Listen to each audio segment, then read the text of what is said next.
संत शिरोमणि आचार्य गुरुवर श्री विद्यासागर जी महाराज की जय। और हम योग प्रणेता पूज्य गुरुवर श्री प्रणम्य सागर जी महाराज की जय। ओम अरहम नमः। श्री तत्वाद सूत्र के शंका समाधान सत्र में आप सभी का स्वागत है।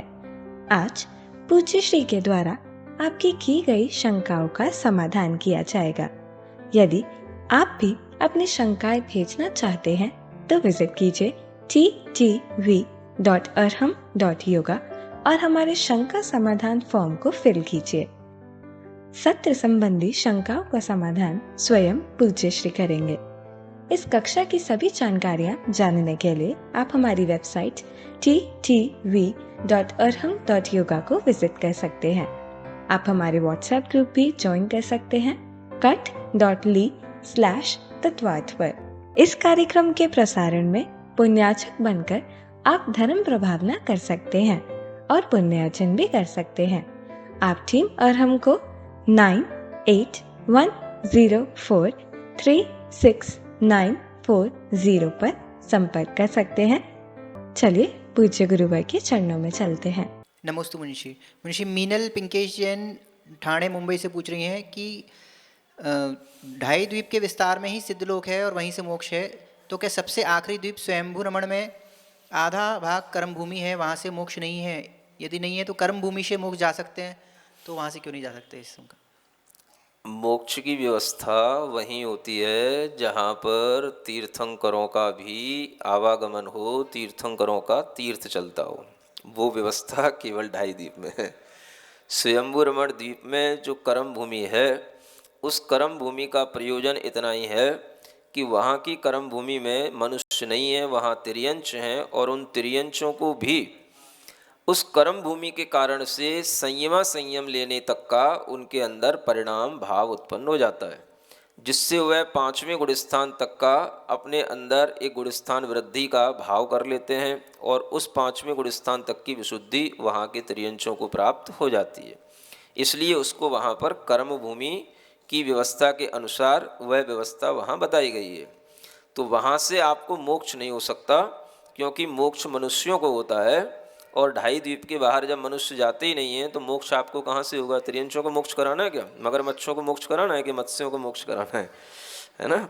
ठीक है, कम से कम आप लोग सुन तो रहे हैं, पढ़ रहे हैं, जिज्ञासाएं उत्पन्न हो रही हैं, समाधान भी अच्छे होने ही चाहिए।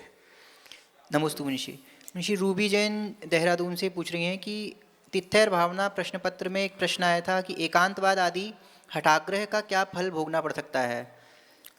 तीव्र मिथ्यात्व का बंध, घोर शुभ्र सागर, गुण श्रेणी निर्जरा। तो इनकी शंका है कि उत्तर में गुण श्रेणी निर्जरा भी सम्मिलित होगी अथवा नहीं।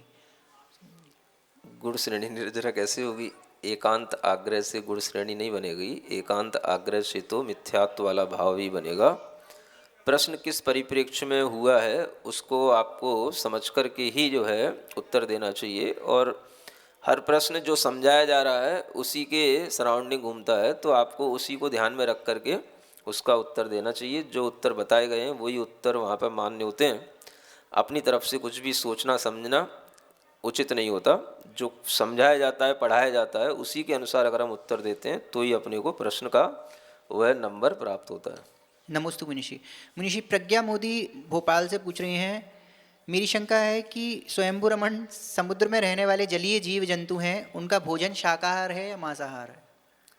देखिए, जब तक वह कोई व्रत नहीं लेते, जब तक उनके अंदर कोई संयम का भाव नहीं आता, तब तक तो उनका भोजन अपना जो भी है जलीय जंतुओं का वही रहेगा। अगर उनके अंदर कोई पंचम गुण स्थान का भाव आता है तब उनके अंदर ये सब व्यवस्थाएं बदल जाती हैं।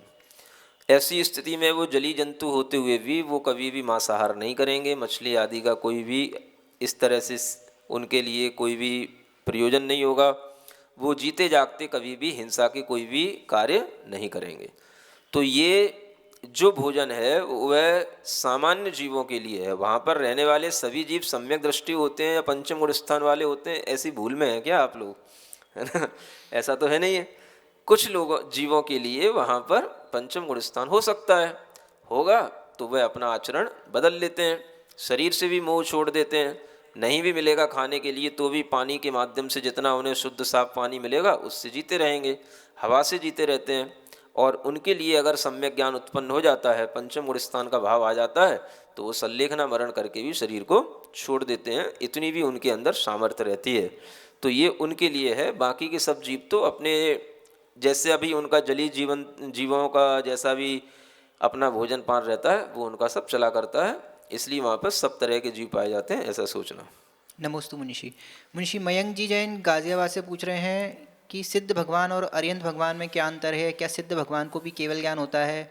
इन दोनों में कौन बड़ा होता है? अरिहंत भगवान तप करने से पहले नमः सिद्धेभ्य क्यों कहते हैं, नमः अरिहंत क्यों नहीं कहते? अगर आप अरिहंत और सिद्ध का अंतर पूछ रहे हैं, तो फिर आपको नमो अरिहंताड़म और नमो सिद्धाड़म की व्याख्या पहले सुनना चाहिए, है ना।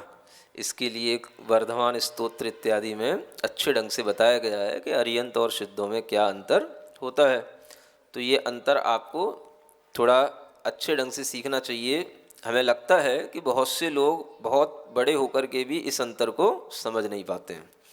तो अरिहंत और सिद्धों में जो अंतर है वह उनके केवल ज्ञान प्राप्त होने के बाद में शरीर जब तक उन जीवों का रहता है, उन मनुष्य का रहता है, तब तक वो अरिहंत अवस्था है, उसके बाद में वो सिद्ध अवस्था हो जाती है। इस तरह का अंतर ध्यान में रख करके आप अपना समाधान प्राप्त करें। नमोस्तु मुनिषि। मुनिषि आस्था जैन नई दिल्ली से पूछ रहे हैं, मेरा प्रश्न है कि जो महाविदेह क्षेत्र में तीर्थंकरों की गणना होती है वो न्यूनतम 20 और अधिकतम 120 है, तो क्या यह सिर्फ जम्बू द्वीप में स्थित महाविदेह की है या फिर ढाई द्वीप में स्थित सभी क्षेत्रों को मिला करके? पहले तो जो आपने संख्या बोली वो सही नहीं बोली। न्यूनतम 20 होती है, अधिकतम 120 होती है, ऐसा नहीं है ना। और जो भी संख्या बनती है वो केवल जम्बू द्वीप की नहीं है, वो पूरे ढाई द्वीप के सभी महाविदेहों की मिला करके बनती है। ये सभी महाविदेह 160 होते हैं। कितने होते हैं? 5 भरत और 5 ऐरावत, ये ढाई द्वीप के 5 भरत 5 ऐरावत और मिल जाते हैं तो ये 170 कर्म भूमियाँ कहलाती हैं। तो 160, ये 32 पंजे 160, 5 मेरू होते हैं। ये 5 महाविदेयों में एक एक में 32 नगरियाँ होती हैं, इसलिए 32 पंजा 160 ये कर्म भूमियाँ विदेह संबंधी कहलाती हैं, जो पूरे ढाई द्वीप की होती हैं, केवल जम्बू द्वीप की नहीं। और 5 भरत 5 ऐरावत ये क्षेत्र मिला करके 170 कर्म भूमियाँ बनती हैं, जिससे जो है ये तीर्थंकरों की गिनती अधिक से अधिक 170 ही संभव होती है। नमोस्तु मुनिषि। मुनिषि अर्चना मोदी ख्वारी से पूछ रही हैं, तत्वार सूत्र का वाचन दशलक्षण पर्व में क्यों होता है, इसका क्या महत्व है? अब कभी ना कभी तो कुछ ना कुछ करना ही पड़ेगा। हाँ। अब आप कहो चतुर्दशी के दिन ही उपवास क्यों किया जाता है? हाँ। आप इस तरीके के अगर प्रश्न करेंगे तो इन प्रश्नों का तो कोई उत्तर मिल भी जाएगा, तब भी उसमें से एक प्रश्न उत्पन्न हो जाएगा। तो कोई भी व्यवस्था जब बनी हुई होती है तो उस व्यवस्था को इस ढंग से बनाया गया होता है। कुछ व्यवस्थाएं अपने आप इस ढंग से पर्व के रूप में, अनादि निधन व्यवस्थाओं के रूप में बनी होती हैं, ताकि सभी लोग कम से कम कुछ दिन तो उन चीज़ों से अवगत हो जाएं जो चीज़ें उनके लिए आवश्यक हैं।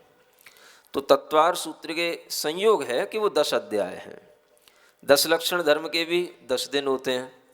तो ये एक व्यवस्था बन गई कि आप उन दिनों में कम से कम तत्वार सूत्र के 10 दिनों में 10 अध्यायों का वाचन करें।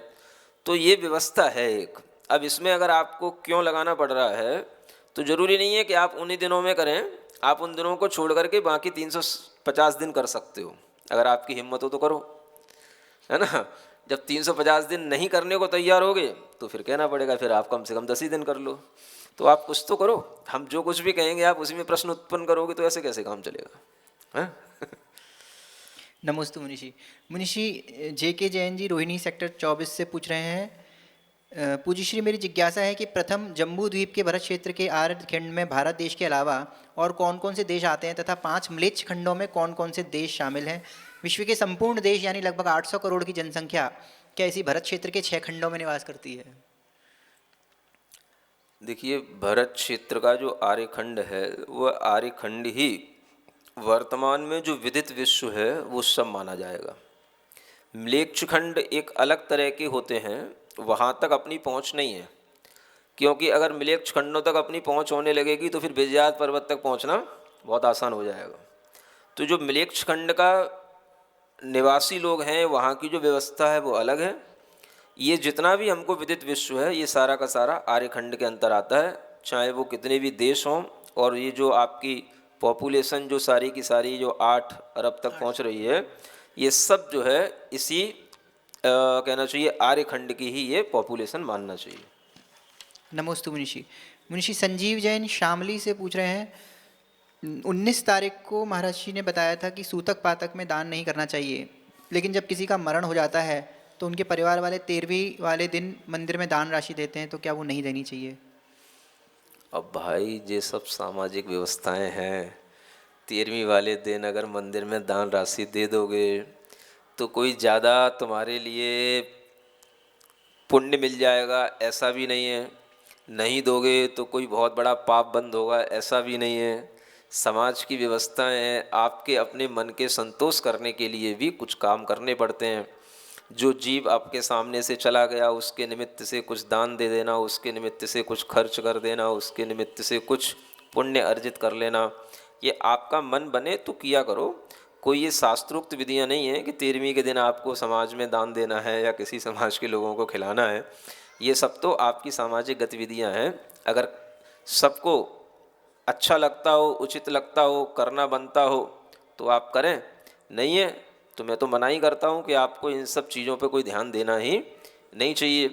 13वीं के दिन विशेष रूप से कोई भी तरह की आमंत्रण, किसी भी तरह की ये जौनार समझते हो ना, हाँ जीमना, कुछ भी, तो इस तरह का ये सब होना ये कोई आवश्यक नहीं होता है। और ना ही इस तरह से कोई भी अपन अपने पितरों के लिए कोई दान इत्यादि करते हैं। ये सब जो है आप अपनी मन की शांति के लिए करते हैं। अगर आपको उससे कुछ मन में संतोष होता है तो आप करिए, नहीं है तो कोई इसके लिए सामाजिक प्रतिबद्धता नहीं है और ना कोई धार्मिक प्रतिबद्धता है, ऐसा ध्यान रखें। नमोस्तु मुनिषि। मुनिषि अर्पिता जी ठांडला से पूछ रही हैं, सुना है मिथ्यात्व के साथ बाल तप और मंद कषाय रखने से जीव 12वें स्वर्ग तक जा सकता है, लेकिन अशुद्धि दुर्भावना के साथ किए गए धर्म और दान से जीव अंतर्द्वीपज म्लेच्छ मनुष्य बनता है। इस भेद को और अच्छे से कैसे समझें? भेद को समझने के लिए यही है कि जो काम हम तीव्र भावों के साथ में करते हैं उस काम का हमें वहाँ फल दिखाया जाता है। यानी कि यदि हम कुपात्रों को बुद्धिपूर्वक दान देते हैं और उसी में ही हम अपना हर्ष मानते हैं, उसी की अनुमोदना करते हैं, उसी में ही हम अपना धर्म मानते हैं, तो उसका फल वहाँ दिखाई देगा। इधर क्या हो रहा है कि अगर कोई अकाम निर्जरा कर रहा है, कोई मंद कसायों के साथ है तो वो 12वें स्वर्ग तक भी जा रहा है, तो उसमें उसके लिए दान आदि की मुख्यता नहीं है। वो किसी ना किसी तरह से अपना धर्म कर रहा है, त्याग कर रहा है, उसे पता नहीं है कि उसके भीतर वो अकाम निर्जरा चल रही है कि मिथ्यात्व का उदय चल रहा है। वह जैसा भी धर्म समझ सकता है वैसा कर रहा है, तो उसके फल से उसके लिए देवायु का बंध होगा, क्योंकि उसने अपने लिए कोई कुपात्रों को दान देने की कोई प्रमुखता से अपना धर्म नहीं माना। लेकिन जब कोई केवल कुपात्रों को दान देने की प्रमुखता रखता है तो उसके जीवन में अगर कभी पुण्य बंद होता है या आयु का बंद होता है तो वो इसी तरह के पुण्य के रूप में फिर वो फलता है। तो ये मुख्यता गौड़ता की अपेक्षा से इस तरह की व्यवस्था और इस तरह का फल देखना चाहिए। नमोस्तु मुनिषि। मुनिषि उदित बाकलीवाल ब्यावर राजस्थान से पूछ रहे हैं, मेरी शंका है अंतर्द्वीपज म्लेच्छों के शरीर की अवगाहना कितनी होती है? क्या इन म्लेच्छों को सम्यक दर्शन प्राप्त करने की योग्यता होती है? अवगाहना का प्रकरण तो सब म्लेच्छों का जैसा वहाँ पर कुमानुषों की व्यवस्था में बताया गया वैसा ही समझना। सम्यक दर्शन की प्राप्त करने की योग्यता सब में होती है। जो भी पंचेंद्रीय संगी जीव हैं उन सबके अंदर सम्यक दर्शन प्राप्त करने की योग्यता होती है। ये बात अलग है कि वहाँ पर वे जीव प्राप्त कर पाते हैं या नहीं कर पाते हैं। फिर भी सम्यक दर्शन से तात्पर्य दो तरह का होता है, एक सम्यक्त की उत्पत्ति होना और एक जो है जो पहले कभी सम्यक दर्शन हुआ है और उसके कारण से कर्म सत्ता में बैठे हैं और उनका उदय आने पर जो क्षयोपम सम्यक दर्शन का भाव बन जाता है वो होना। तो ये क्षयोपम सम्यक दर्शन का भाव किसी भी जगह हो सकता है, सम्यक दर्शन की उत्पत्ति हर जगह नहीं हो सकती। ये आप विशेष रूप से ध्यान रख करके अपनी शंका को संभालें, समाधान करें। नमोस्तु मुनिषि। मुनिषि प्रीति जैन कमला नगर आगरा से पूछ रही हैं, आपने अध्याय 3 के सूत्र 33 में बताया था कि म्लेच्छ 2 प्रकार के होते हैं, अंतर्द्वीपज और कर्मभूमिज। मेरी शंका है कि समुद्र के अंदर भी हाथी घोड़े की शक्ल के मनुष्य होते हैं और मैंने भी कभी किसी समय में अन्य देवी देवताओं की पूजा और व्रत करी थी, तो क्या मुझे भी इस म्लेच्छ भूमि पर जन्म लेना पड़ेगा? कृपया मेरी शंका का जो जीव पिछले कोई भी तरह के मिथ्यात्व, हिंसा आदि पाप कर चुके हैं, किंतु वर्तमान में अगर वह उस पाप को छोड़ देते हैं और उसका प्रायश्चित कर लेते हैं और आगे वह पाप नहीं करने का संकल्प कर लेते हैं, तो आप निश्चिंत रहें कि आपके लिए इस तरह के किसी भी प्रकार के पाप का कोई फल आपको नहीं मिलेगा, क्योंकि आपने अपने पुरुषार्थ से, अपने ज्ञान से उस पाप को छोड़ा है। तो आप इस विषय में निश्चिंत रहें। पहले तो पाप सबने किए होते हैं, लेकिन अगर आपने उस पाप को पाप समझ करके छोड़ दिया है और अब आप उससे बच रहे हैं, तो अपने पुण्य भावों से अब आपके लिए कभी भी इस तरह की कोई भी दुर्गतियां नहीं होंगी। आप निश्चिंत रहें, अच्छी प्रसन्नता के साथ धर्म आराधना करें। श्रीदेवी जी वर्धमान गोवा से कर रही हैं। नमोस्तु गुरुदेव। मिथ्यात्व के साथ म्लेच्छ मनुष्य का आयुबंध होता है, तो अन्य मत वाले लोग तो उसको देव की भक्ति करते हैं, आराधना करते हैं, भोग चढ़ाते हैं, तो उनका भी म्लेच्छ मनुष्य का आयुबंध होता है।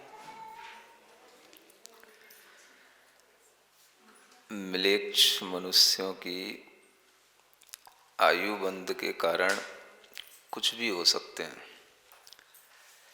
मिथ्यात्व तो उसमें प्रमुख कारण है ही है, लेकिन ऐसा नहीं कहा जा सकता कि जितने भी लोग इस तरह का कोई भी कार्य करते हैं वो सभी म्लेच्छों में ही उत्पन्न होते हैं। ऐसा नहीं नियम बनाया जा सकता, लेकिन मिथ्यात्व के साथ उस म्लेच्छ स्थानों में उत्पन्न हुआ जाता है, इतना ही समझना चाहिए। क्योंकि अगर अपन ऐसी व्यवस्था बनाएंगे तो फिर सब म्लेच्छों में ही उत्पन्न होने लग जाएंगे। उनके भी अपने अपने पुण्य कर्म के उदय से अन्यत्र भी आयु कर्म का बंद होकर के अन्य गतियों में भी जाने की संभावनाएं सब बनी रहती हैं, और देव भी बन जाते हैं, सभी तरह के देव भी बन सकते हैं। तो ऐसा कुछ नहीं है, लेकिन वहाँ म्लेच्छ खंड में जाने वालों में इस तरह के मिथ्यात्व का भाव होना आवश्यक है। नमोस्तु मुनिषी। मुनिषी, इन्हीं का एक और प्रश्न है। नमोस्तु गुरुदेव। जब हम आपके तत्वार सूत्र जी के स्वाध्याय करते हैं, उस सूत्र का अध्ययन करते हैं, बहुत अच्छा लगता है। क्या इस सूत्र पाठन से हमें अगले भाव में भी इस पाठन का याद आ जाएगा? और हम सबको ऐसा आशीर्वाद दे दीजिए कि इस पाठन को हम सब जन्म जन्मांतर तक ना भूलें। जो आपके लिए इस तरह का भाव आ रहा है, ये आपकी मन की प्रसन्नता के कारण से आ रहा है। जो आपको तत्वार सूत्र जैसा कठिन विषय जब सरलता से समझ में आने लगता है, तो इसी तरह की प्रसन्नता उत्पन्न होती है। और फिर जब हमें कुछ भी ग्रहण हो जाता है तो हम उसको बांधे रखना चाहते हैं। इसलिए कभी कभी हमारी जो आदत होती है एक परिग्रह को इकट्ठा करने की, तो हम ज्ञान को भी एक परिग्रह बना लेना चाहते हैं कई बार। आपके लिए ये भाव तो अच्छा है कि ये हमें अगले भाव में याद आ जाएगा कि नहीं आ जाएगा। ये सब अगर आप अपनी रुचि से कर रहे हैं तो ये सब स्वतः हो जाएगा, लेकिन ज्ञान को भी परिग्रह नहीं बनाना। ज्ञान भी परिग्रह बन जाता है कई बार। उसको हमें ढोए ढोए नहीं फिरना। वह ज्ञान जब हमारे अंदर विनय भक्ति भाव से संस्कार के रूप में आ जाता है, तो वह परभव में भी हमारे लिए अपने आप काम में आ जाता है। तो ज्ञान सम्यक ज्ञान के रूप में हम उसकी आराधना करें, ना कि हम उसकी बहुत सारी हमको इन्फॉर्मेशन मिल रही है, बहुत सारी हमको नॉलेज हो रही है, इस तरह की भावना के साथ साथ ये भावना भी बनाएं कि ये हमें सम्यक ज्ञान की प्राप्ति हो रही है, सम्यक ज्ञान की वृद्धि हो रही है, और हे भगवान हमारा ये सम्यक ज्ञान परभव में भी हमारे साथ में रहे, ताकि हम कभी भटक न पाएं। इस तरह का विचार, इस तरह की भावनाएं आप बनाए रखें, अच्छा होगा। कोई दिक्कत की बात नहीं है, ज़्यादा दुख या चिंता करने की कोई बात नहीं होती। नमोस्तु मुनिश्री। मुनिश्री मधु जी जैन गाजियाबाद से पूछ रही हैं। त्रैबार नमोस्तु गुरुवर। मेरी शंका यह है कि म्लेच्छ खंड में जब सभी बदसूरत व एक पैर आदि जैसे हैं, फिर चक्रवर्ती जो अति सुंदर होते हैं वह वहाँ की 32,000 कन्याओं से शादी कैसे कर लेते हैं? आप थोड़ा कंफ्यूज हो गए, है ना। दो तरह के मिलेच्छ बताए ना, एक कर्म भूमिज मिलेच्छ, एक अंतर्द्वीपज मिलेच्छ। आपने दोनों को एक में कर दिया। तो ये एक पैर के होना, गाय बैल और ऊँट की तरह मुंह होना, ये सब तो अंतर्द्वीपज मिलेच्छों की बात है। कर्म भूमिज मिलेच्छ तो मनुष्यों की तरह ही होते हैं, उनमें भी मनुष्यों की तरह ही उनमें राजा होते हैं, उनके यहाँ भी अच्छी स्त्रियाँ होती हैं, और वो सभी ऐसा नहीं है जैसा आपने सोच रखा है, वो आपने दोनों चीज़ों को एक साथ मिला दिया, इसलिए आपके लिए इस तरह की शंका उत्पन्न हो गई। नमोस्तु मुनिषी। मुनिषी योगेंद्र जी ग्वालियर से पूछ रहे हैं, नमोस्तु महाराज जी, रस रिद्धि के वर्णन में मधुर, क्षीर, घी, दूध वाली रिद्धियों का कथन हुआ, तो अमृत रिद्धि में कौन सा रस रह जाता है? अब मधुश्रावी रिद्धि अलग है और अमृत श्रावी रिद्धि अलग है। मधुश्रावी रिद्धि में जो चीज़ें मधुर होती हैं उन सब का वर्णन हो जाता है, और जो अमृत होता है वो उन मधुरता की कैटेगरी से एक अलग क्वालिटी वाली चीज़ होती है। माने उस अमृत की तुलना हम किसी भी तरह के मीठे पदार्थों से नहीं कर सकते हैं। जो अपने भोजन के योग्य जो पदार्थ आते हैं, इन भोज्य पदार्थों से नहीं कर सकते हैं। इसलिए अमृत का सेवन अपने आप में एक अलग क्वालिटी की चीज़ है। तो वह अमृत इसलिए अलग रूप से रिद्धि के रूप में लिखा गया है। अमृत एक पदार्थ है जिसके कारण से ही उसे अमृत कहा जाता है, तो उसको अन्य जो पदार्थों की मिठास है उसके साथ न जोड़ें। जैसे मान लो 4 तरह की अनुवाग शक्ति आती है, गुड़, खांड, शर्करा और अमृत। तो गुड़, खांड और शर्करा तो ठीक है, ये गुड़ से ही बन रहे हैं, गुड़, खांड, शर्करा, लेकिन अमृत गुड़ से नहीं बन रहा है। तो अमृत अपने आप में अलग चीज़ है, तो इसलिए उसको अलग रिद्धि के रूप में कहा गया है। और जो ये मधु के भेद हैं, मधुरता के भेद हैं, उन भेदों से वो अलग क्वालिटी के होने से उसको अलग तरह से लिखा गया है, ऐसा जानना। सिरिजिण वाणी जग कल्याणी, जग जन मदतम मोहरी, जनमण हारी गढ़हर हारी, जम जरा भव रोग हरि, तिथ्य राणम दिव्य झुणिम जो पड़ई सुणई मय्ये धारई, राणम सौख मणंतम धरिय, सासद मोक्ष पदम पावई, सासद मोक्ष पदम पावई। ओम अर्हम नमः। श्री तत्वार सूत्र अध्याय 3 की आज का सवाल प्रतियोगिता के विजेताओं की घोषणा में आप सबका स्वागत है। सबसे पहले अर्हम टीम आपके पुण्य की अनुमोदना करती है कि आपने स्वाध्याय को चुनकर अपना मोक्ष मार्ग प्रशस्त किया और इस प्रतियोगिता में भाग लेकर अपने ज्ञान को बढ़ाया। आपका प्यार और उत्साह हमें पार्टिसिपेंट्स के नंबर में लगातार इंक्रीमेंट को देखकर मिल रहा है। अब बिना विलंब के मैं आपको ले चलती हूँ सही उत्तर और उनके भाग्यशाली विजेताओं की ओर।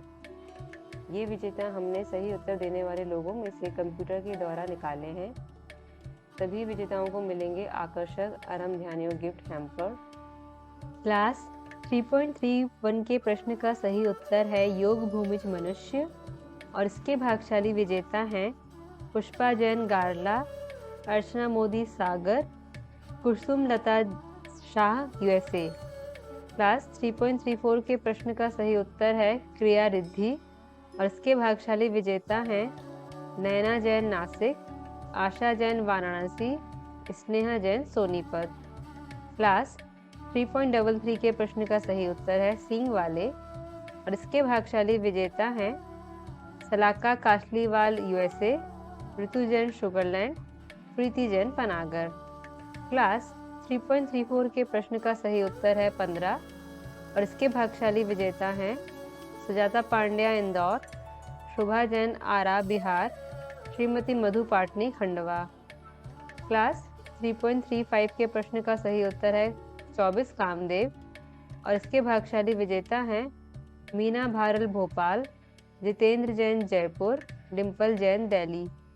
क्लास 3.36 के प्रश्न का सही उत्तर है 108 और इसके भाग्यशाली विजेता हैं बाहुबली उपाध्याय सोलापुर, के जैन दिल्ली, अनीता जैन जयपुर। सभी विजेताओं को बहुत बहुत शुभकामनाएं। हम सभी पार्टिसिपेंट्स के मंगल भविष्य की कामना करते हैं और भावना करते हैं कि आप इसी तरह जिन मार्ग पर आगे बढ़ें।